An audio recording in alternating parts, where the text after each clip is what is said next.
lagi bersama Mia di sini.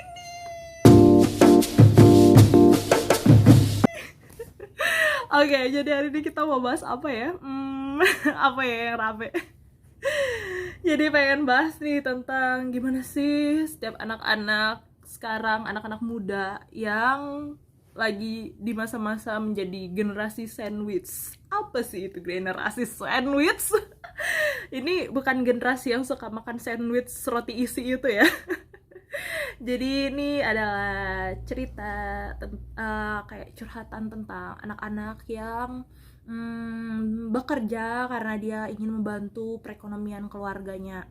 Dan bisa dibilang I'm into that too. Kayak maksudnya aku lagi menjalani hal itu juga. Mungkin aku nggak tahu sih, maksudnya mungkin ada yang lebih dari aku, mungkin cara membantu perekonomian keluarganya atau gimana. Tapi ini aku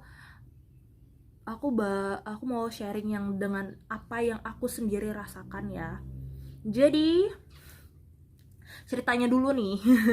Dari zaman kuliah aku itu dibantu dengan uang dari pensiunan orang tua mamah aku.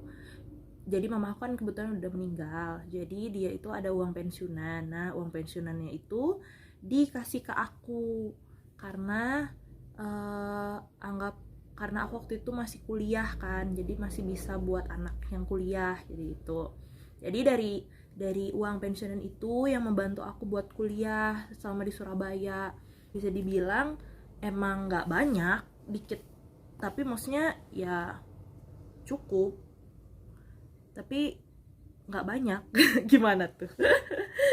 Soalnya kalau untuk kehidupan sehari-hari aja di Surabaya ya lumayan besar, karena maksudnya aku harus bayar kos-kosan, terus bayar biaya hidup aku selama di Surabaya, bayar makan apa bulanan, dan jadi kayak pasti gak akan cukup kalau hanya mengandalkan uang itu aja kayak gitu. Nah, dan papaku juga maksudnya karena dia posisi udah nikah lagi, dan aku nggak mungkin kan berharap banyak, karena mungkin papaku juga akan lebih fokusnya sama ibu tiri kan, maksudnya ibu sambung. Oke. Ya itu. Jadi mau nggak mau aku harus cari cara dong, gimana caranya untuk bisa tetap bisa hidup lah, nggak kasarannya tuh bisa hidup gitu di Surabaya. Jadi mau nggak mau akhirnya aku berusaha cari tempat kerja, dan kayak yang ngelamar kerja di mana-mana aja, yang atau kayak ada butuh freelancer, jadi aku ikutin aja, aku masukin semua berkas-berkas yang ada, biar aku maksudnya nggak mau ngerepotin orang tua ataupun kakak-kakak aku. Karena maksudnya apa ya, aku tipikal anak yang kayak aku nggak enakan orangnya, tipikal yang kayak aku nggak mau sebenarnya ngerepotin orang lain, kecuali udah bener-bener mepet terpaksa, baru akhirnya aku minta. Makanya kayak aku jadi kayak nggak enakan kan, akhirnya minta-minta terus sama orang tua, apalagi kakak minta tolong kirimkan uang karena uang nipis kayak gitu kan. Jadi akhirnya aku mencoba mencari pekerjaan di Surabaya, dan yang pertama itu aku ada yang ini jadi apa, kayak freelancer part time gitu di salah satu perusahaan besar di Surabaya, brand ternama juga. Jadi freelance-nya kayak bantuin administrasikan kayak survei kayak gitu. Jadi di perusahaan itu kayak ngasih form survei gitu ke karyawannya, nanyain kayak gimana kepuasan karyawan terhadap makanan yang disediakan oleh perusahaan dan lain-lain kayak gitu. Jadi aku yang bantuin buat sebarin form, habis itu masukin datanya di dalam komputer dan lain-lainnya. Jadi kayak lumayan dapet duit, dapet merchandise juga dari perusahaannya. Jadi kayak wow, ternyata bekerja itu seperti ini ya, aku ngerasa kayak gitu pas awal-awal.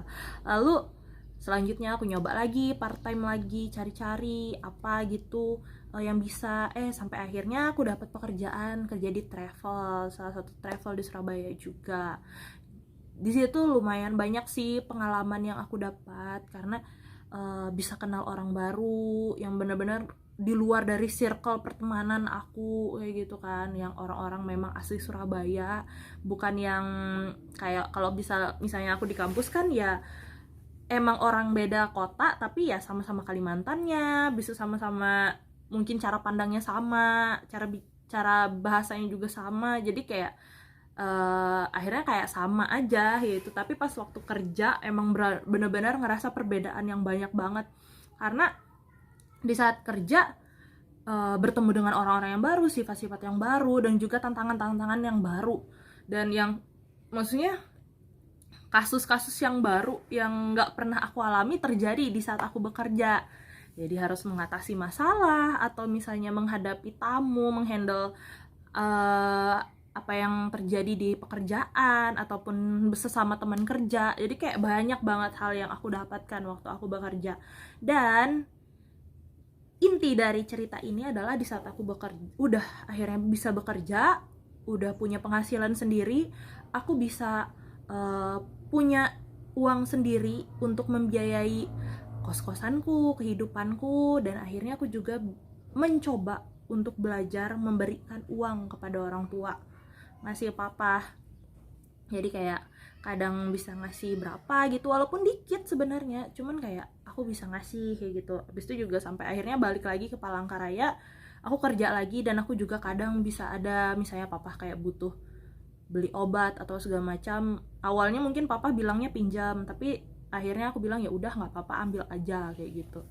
Nah itu sih kayak kadang sometimes tuh kayak apa ya, ada di dalam hati itu kadang kayak oke, aku bantu orang tuaku karena ya anggaplah sebagai karena aku dulu waktu kecil aku dirawat, aku dijaga sampai aku sekarang, maksudnya dibantu oleh orang tua kan, semua biayanya dari orang tua, ya anggaplah seperti itu. Tapi kadang aku pikir lagi kayak ada kalanya maksudnya aku pengen juga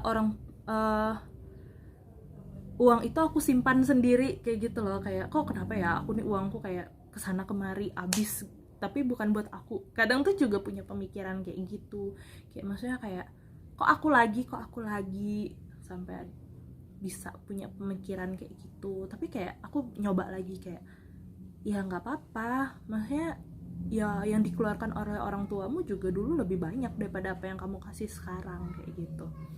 Nah jadi akhirnya sekarang aku kayak kadang ya udah anggap aja, maksudnya aku berusaha untuk kontribusi walaupun nggak banyak, walaupun ya jadi mau nggak mau akhirnya ngurangin pemasukan sendiri ya, jadi akhirnya mempengaruhi keuanganku sendiri. Maksudnya kayak yang harusnya mungkin aku punya savingnya lebih banyak, sekarang jadi agak lebih dikit karena dikalkulasikannya tuh agak berbeda. Nah tapi satu hal yang aku maksudnya pengen kasih tahu ke semuanya, bahwa setiap anak-anak yang sekarang lagi dalam kondisi membantu perekonomian keluarganya, cobalah untuk atur juga untuk kalian. Jangan karena kalian mikir aku harus biayain orang tua aku, jadi aku kasih semua uang gaji aku buat keluarga aku. No, gak bisa.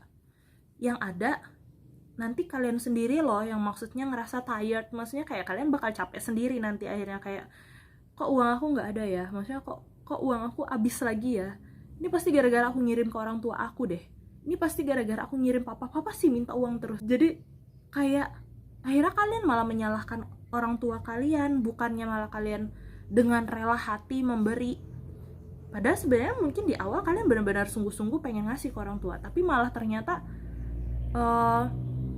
kalian karena merasa kok aku ngasihnya banyak terus ya, kok aku doang yang ngasih, kok yang lain kayak kok dan kok jadi akhirnya ya tired, maksudnya kayak capek, berarti kayak exhausted banget, kayak bener-bener kayak ngerasa kok cuman aku.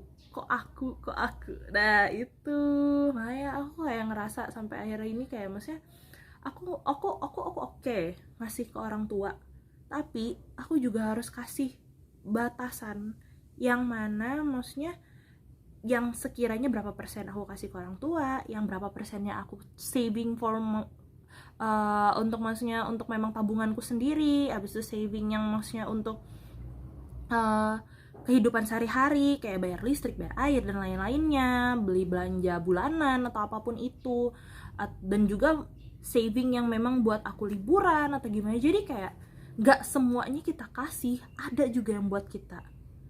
Jadi benar-benar pengaturan keuangan itu adalah hal yang penting.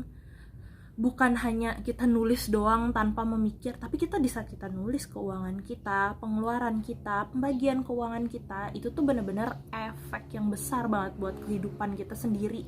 Bukan buat orang lain, tapi memang buat kita sendiri. Dan aku ngerasain hal itu ketika aku di awal, aku harus membagi uang gaji aku. Yang paling pertama aku bagi adalah untuk perpuluhan. Kalau di gereja aku soalnya ada perpuluhan, jadi aku bagikan 10% kayak gitu buat perpuluhan. Habis itu juga aku kalkulasiin nih kayak gimana nih kalau misalnya buat bensin setiap 1 bulannya. Habis itu juga makan dan juga belanja bulanan kayak sabun, sikat gigi, sampo dan lain-lain. Dan juga investasi ke reksadana gitu atau saham, whatever lah ya, pokoknya investasi jangka panjang yang kayak gitu. Habis itu juga aku mikirin gimana kalau bisa aku buat liburan, saving buat liburan. Dan juga kalau ada kebutuhan-kebutuhan yang mungkin dadakan yang aku nggak akan tahu kapan terjadi, tapi aku punya ini. Nah itu yang saat ini aku jalanin. Memang susah banget, apalagi maksudnya kalau kita yang terbiasa suka belanja aja tapi tanpa kita memikirkan apakah ini benar-benar berguna atau enggak, apakah ini benar-benar yang aku butuhkan atau enggak. Tapi di saat kita pengen memang mau nyoba, coba pelan-pelan aja, itu tuh pasti akan lebih baik keuangan kita. Oke, pindah dulu. Jadi nggak ada salahnya buat kalian mencoba untuk melakukan suatu hal yang baru, apalagi nih bagi kalian yang generasi sandwich. Aku yakin sih kalau di saat kalian ada kemauan, pasti semuanya ada jalan. Jadi action, kita sama-sama belajar action ya, untuk bisa sama-sama menjadi generasi yang nggak biasa-biasa aja, menjadi generasi yang bisa membawa perubahan bagi diri kita sendiri, atau mungkin lingkungan kita, atau mungkin orang lain yang ada di antara kita. Jadi selalu semangat ya teman-teman semuanya, walaupun terkadang terasa berat, tapi kalian gak sendirian kok. Mungkin akan ada yang lebih berat lagi daripada kalian. Dan tetaplah bersyukur apapun itu ya teman-teman semuanya. Thank you.